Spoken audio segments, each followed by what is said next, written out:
श्रीमद् भागवत रहस्य। भगवान शिव का श्री शुकदेव के रूप में अवतार। ज्ञानी पुरुष माया का संग नहीं रखते हैं। वे माया से सदा असंग रहने का प्रयत्न करते हैं, जबकि वैष्णव भक्त माया में भी ईश्वर का अनुभव करते हैं। श्री शुकदेव जी के जन्म की कथाएं दूसरे पुराणों में भी हैं। श्री सुखदेव जी 16 वर्ष तक माता के गर्भ में रहे थे। वहीं गर्भ में ही 16 वर्षों तक परमात्मा का ध्यान किया। श्री व्यास जी ने पूछा कि तुम बाहर क्यों नहीं आते हो? तब श्री सुखदेव जी ने उत्तर दिया, मैं संसार के भय से बाहर नहीं आता हूं। मुझे माया का भय लगता है। इस पर श्री द्वारिकानाथ ने आश्वासन दिया कि मेरी माया तुझे नहीं लग सकेगी। तब श्री सुखदेव जी मां के गर्भ से बाहर आए। श्री सुखदेव जी की ब्रह्मनिष्ठा, वैराग्य, अलौकिक प्रेम लक्षणा, भक्ति देखकर व्यास जी भी श्री सुखदेव जी को मान देते हैं। जन्म होते ही श्री सुखदेव जी वन की ओर जाने लगे। माता अरण्य देवी ने प्रार्थना की कि मेरा पुत्र निर्विकार ब्रह्मरूप है, ये मेरे यहां से दूर न जाए। इसे रोको, इसे रोको। व्यास जी उसे समझाते हैं, जो हमें अति प्रिय लगता हो उसे परमात्मा को अर्पण करना चाहिए। वो तो जगत का कल्याण करने जा रहा है। लेकिन श्री व्यास जी स्वयं भी विवल हो उठे। विचार करते हैं, अब ये तो जाता है, फिर कर आने वाला नहीं है। व्यास जी महाज्ञानी थे, फिर भी पुत्र के पीछे दौड़े। व्यास नारायण श्री सुखदेव जी को बुलाते हैं, हे पुत्र, वापस लौटो, मुझे छोड़कर मत जाना। मैं तुमसे लगन का आग्रह नहीं करूंगा। लेकिन सुखदेव जी श्री कृष्ण का ध्यान करते करते और सबका मान भूल गए हैं। उस उन्मत्त अवस्था में, भान भूली अवस्था में कौन किसका पिता, कौन माता, लौकिक संबंधों का विस्मरण हो जाता है। तभी ब्रह्म अर्थात परमात्मा से संबंध होता है। जब तक लौकिक संबंध का स्मरण रहता है, तब तक ईश्वर में आसक्ति नहीं होती है।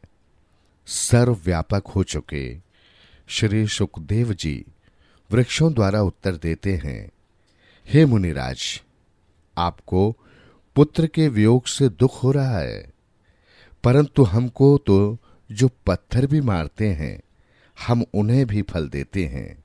वृक्षों के पुत्र हैं फल, पत्थर मारने वालों को भी जो फल दे वही वैष्णव है। तो आप पुत्र वियोग से किस लिए रोते हैं? आपका पुत्र तो जग कल्याण करने चला है। व्यास जी अभी तक व्यग्र हैं। इस पर सुखदेव जी ने कहा, ये जीव तो अनेक बार पुत्र बना और अनेक बार पिता बना। वासनाओं से बंधा जीव अनेक बार पिता, पुत्र, स्त्री बनता है। अनेक बार पूर्व जन्म के शत्रु भी घर में आ जाते हैं। अपनी वासनाओं के कारण दादा ही पौत्र बनकर आता है। वासना ही सदा पुनर्जन्म का कारण बनती है। पिताजी, मेरे और आपके अनेक जन्म हुए हैं, पूर्व जन्म याद नहीं रहते हैं, यही अच्छा है। पिताजी, ना तो आप मेरे पिता हैं और ना ही मैं आपका पुत्र। आपके और मेरे सच्चे पिता तो श्री नारायण हैं। वास्तव में तो जीव का सच्चा संबंध ईश्वर के साथ ही है। पिताजी, मेरे पीछे न पड़ो, श्री भगवान के पीछे पड़ो। आप अपना जीवन परमात्मा के लिए बनाइए। मुझे जो आनंद मिला है वो आनंद मैं जगत को देने जाता हूं। तब श्री सुखदेव जी वहां से नर्मदा तट पर आए और बोले कि नर्मदा के इस किनारे पर मैं बैठता हूं, सामने के किनारे पर आप विराजिए। पिताजी, आप मेरा ध्यान छोड़ दीजिए, मेरा ध्यान न करिए। दूर से चाहे आप मुझे देखते रहें, परंतु ध्यान परमात्मा का ही करें।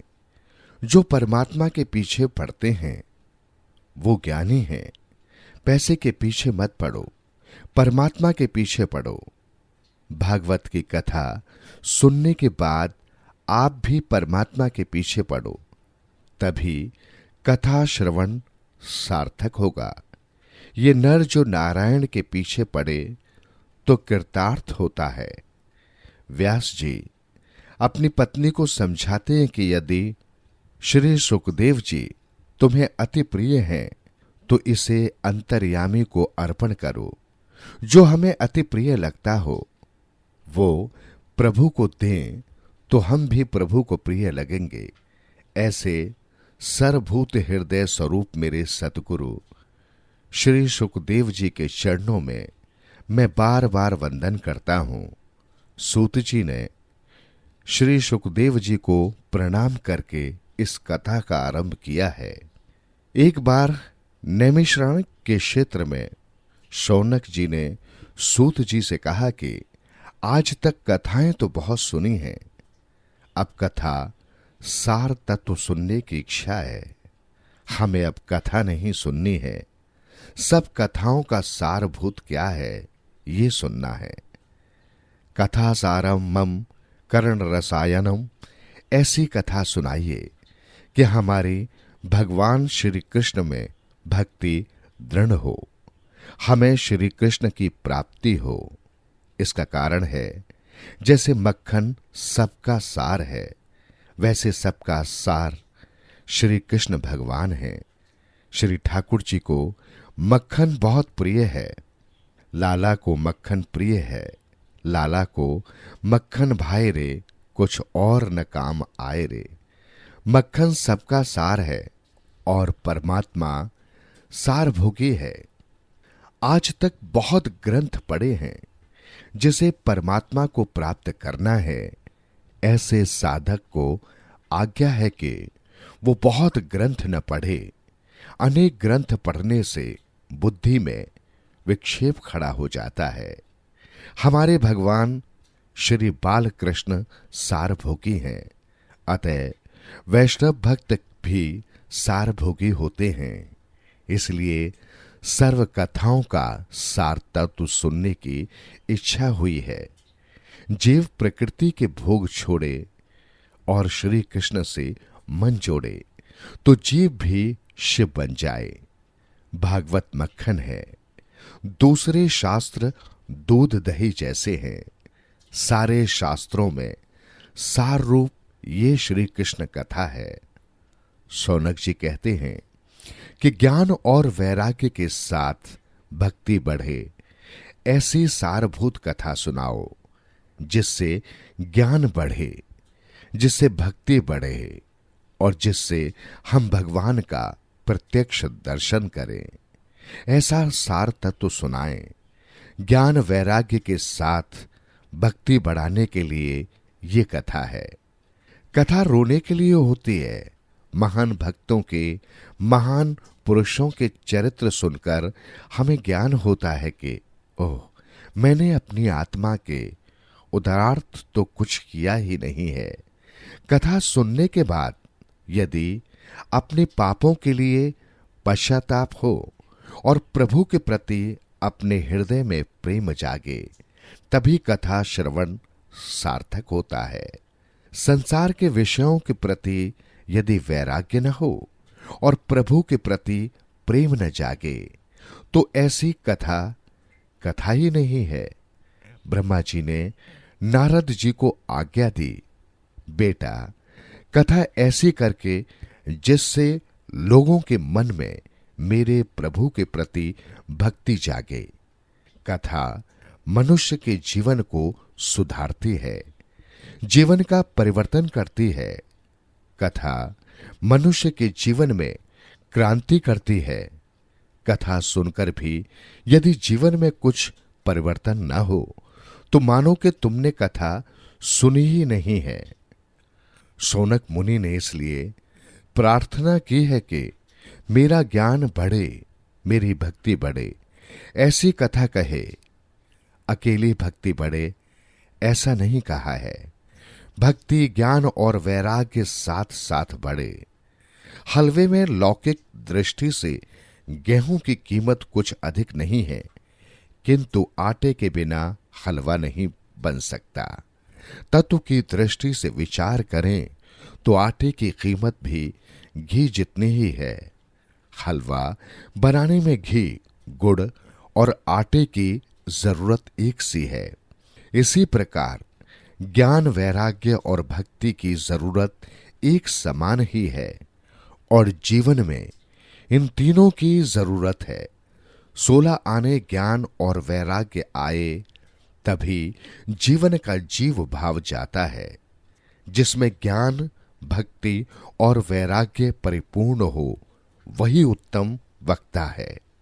अनेक ऋषि मुनि वहां गंगा के किनारे बैठे थे, परंतु कथा करने को कोई तैयार नहीं हुआ। तब भगवान ने श्री सुखदेव जी को प्रेरणा दी कि वहां जाओ। श्री सुखदेव जी में ज्ञान, भक्ति और वैराग्य परिपूर्ण है। भागवत शास्त्र प्रेम का शास्त्र है। प्रेम तो 5वां पुरुषार्थ है। श्री कृष्ण के प्रेम में देह भान भूले तो मानो प्रेम सिद्ध हुआ।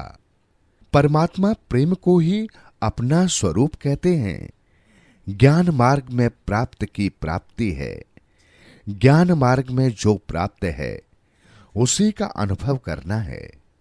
भक्ति मार्ग में भक्ति द्वारा भेद का विनाश करना है। भक्ति मार्ग में भेद का विनाश है। ज्ञान मार्ग में भेद का निषेध है। ज्ञान और भक्ति दोनों मार्गों का लक्ष्य एक ही है। सूत जी कहते हैं, आप सब ज्ञानी हैं, परंतु लोगों पर उपकार करने के लिए आप प्रश्न पूछते हैं, तो कृपया सावधान होकर कथा सुनिए। पूर्व जन्मों के पुण्य का उदय होता है, तभी इस पवित्र कथा के सुनने का योग मिलता है। कलयुग के जीवों को काल रूपी सर्प के मुख से छुड़ाने के लिए श्री सुखदेव जी ने श्री भागवत जी की कथा कही है। जिस समय श्री सुखदेव जी राजा परीक्षित को ये कथा सुना रहे थे, उस समय अमृत लेकर स्वर्ग के देवतागण वहां आए। उन्होंने कहा, स्वर्ग का ये अमृत हम राजा को देते हैं और बदले में ये कथा अमृत हमें दीजिए। सुखदेव जी ने परीक्षित जी से पूछा कि ये कथा अमृत पीना है या स्वर्ग का अमृत। तब परीक्षित जी ने श्री सुखदेव जी से पूछा कि स्वर्ग का अमृत पीने से क्या लाभ। श्री सुखदेव जी ने कहा, स्वर्ग का अमृत पीने से पुण्यों का क्षय होता है, पापों का नहीं। जबकि कथा अमृत के पान से पापों का नाश होता है। कथा अमृत से भोग वासना का विनाश होता है। अतः स्वर्ग के अमृत से ये कथा अमृत श्रेष्ठ है। सनंत कुमार ब्रह्मलोक में रहते थे। एक बार वे भी इस कथा का आनंद लेने भारत में आए।